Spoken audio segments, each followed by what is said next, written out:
Bismillahirrahmanirrahim. Today we our topic of discussion is immunity. Okay immunity जो का लफ्ज़ है वो हम बेसिकली उर्दू में उसे हम क़ुव्वत मुदाफ़ियत कहते हैं। क़ुव्वत मुदाफ़ियत में हम कोई भी पैथोजन बैक्टीरिया फंजाई जब भी बॉडी के अंदर एंटर होता है तो हमारे बहुत सारे केमिकल्स, हमारे रिस्पॉन्सेस, हमारे इम्यून सेल्स उसको डिस्ट्रॉय करने की कोशिश करते हैं, जिसकी वजह से हम बीमार नहीं होते as a result of specific bacteria antigen के ख़िलाफ़। This is basically the how strong is your immunity is called.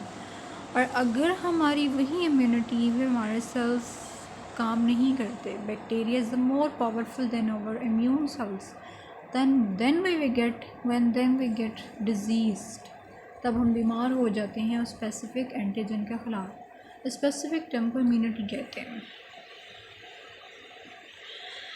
First line of defence में हमारे पास जो होती है ना, स्किन होती है, mucus membrane, ciliated mucus epithelium.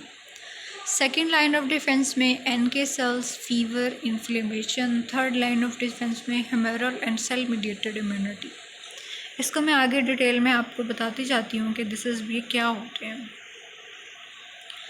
First line of defence में हमारे पास स्किन होती है, आउटर स्किन होती है एपिडर्मिस, इनर स्किन होती है डर्मिस और इनर मोस्ट होती है हाइपोडर्मिस। सबसे पहले कोई भी पैथोजन बैक्टीरिया कोई भी आता है तो वो इन तीन बैरियर्स के ख़िलाफ़ लड़ता है, तब वो एंटर होगा हमारी बॉडी में। अगर हमारी स्किन उस पैथोजन को मारने में कामयाब हो जाती है देन तो फिर हमें डिज़ीज़ नहीं होती। मोर ओवर हमारे स्किन के अंदर स्वेट ग्लैंड, सेबेशियस ग्लैंड और लैक्टिक एसिड होते हैं जो आगे फर्दर यहाँ पे उसको करने में हेल्प करते हैं।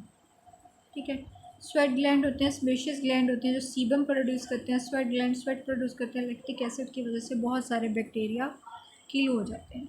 म्यूकस मेम्ब्रेन बेसिकली चिपचिपा मादा होता है, म्यूकस होती है जिसकी वजह से बहुत सारे बैक्टीरिया इसमें फंस जाते हैं और बॉडी के अंदर नहीं जा सकते। ये हमारे रेस्पिरेटरी ट्रैक में, डाइजेस्टिव सिस्टम में, स्किन में, रिप्रोडक्टिव सिस्टम में, वेस्टिबुलर सिस्टम बेसिकली हमारे नोज़ के अंदर का सिस्टम होता है जहाँ पे म्यूकस और सीलिया वगैरह होते हैं। इसके अगर HCl स्टमक से रिलीज़ होता है जहाँ पे बहुत सारे एंजाइम्स इसको किल कर देते हैं। ठीक है, ये था basically first line of defence. जब हम सेकेंड लाइन ऑफ डिफेंस की तरफ आते हैं तो इसमें सबसे पहले हम पढ़ते हैं मैक्रोफेजेस।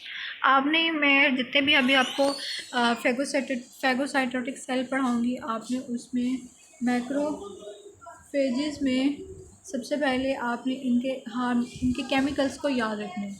केमिकल्स में ये होते हैं कि इंटरल्यूकिन 1 बेसिकली स्पेसिफिक रिस्पॉन्स को शो करता है। ये हमारे बेसिकली लिम्फेटिक सिस्टम के साथ इनगल्फ होता है और जो मोनोसाइट्स होते हैं ये हमारे बोन मैरो से रिलीज़ होते हैं। जैसे ही टिश्यू में जाते हैं तो मैक्रोफेजेस बन जाते हैं।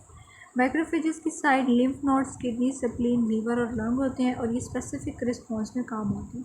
स्पेसिफिक रिस्पॉन्स में आपको तब बताऊँगी कि किस तरह आगे होता है। न्यूट्रोफिल्स शॉर्ट लिव होते हैं और हाईली मोबाइल होते हैं। ये बेसिकली इनका साइज़ छोटा होता है तो ये वहाँ पे भी जा सकते हैं जहाँ बड़े बड़े फैगोसाइटोटिक सेल जाके बैक्टीरिया को किल नहीं कर सकते।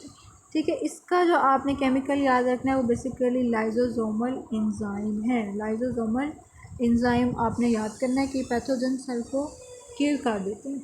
जैसे ही पैथोजन सेल को किल करेंगे तो यहाँ पे ये ब्लड की कैपिलरी से स्क्वीज़ होकर टारगेट सेल पे आएंगे और इन्फ्लेमेशन को कॉज करेंगे और बैक्टीरिया सेल को किल कर देंगे।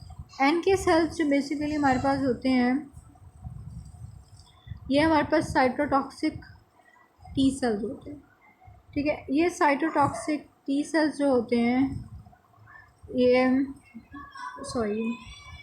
साइटोटॉक्सिक टी सेल्स जो होते हैं वो हमारे पास कैंसरस, यहाँ पे हमने कैंसरस और वायरल सेल्स को प्रोटेक्ट करते हैं। ये परफोरेंस और ग्रेन्जाइम्स को रिलीज़ करते हैं। परफोरेंस का काम होता है कि इन्होंने होल्स क्रिएट करने होते हैं बैक्टीरिया के अंदर, जिसकी वजह से ग्रेन्जाइम्स होते हैं वो उसके अंदर एंटर हो जाते हैं। ये बेसिकली टी सेल्स के टाइप्स होते हैं। ठीक है। कॉम्प्लीमेंट सिस्टम होता है कि हमारी बॉडी में 30 टाइप ऑफ डिफरेंट प्रोटीन्स होती हैं जो इनएक्टिव स्टेट में होते हैं। जैसे ही पैथोजेंस में अच्छा, जो यहाँ पे कॉम्प्लीमेंट सिस्टम होता है ये पैथोजेंस की एंट्री पे ये एक्टिव हो जाता है। ये परफरेंस को रिलीज़ करेगा। परफरेंस का काम है कि इसने बैक्टीरिया के अंदर होल को क्रिएट करना है जहाँ पे सॉल्ट और वाटर एंटर हो जाएगा। बैक्टीरिया का सिस्टम इवेंचुअली बर्स्ट कर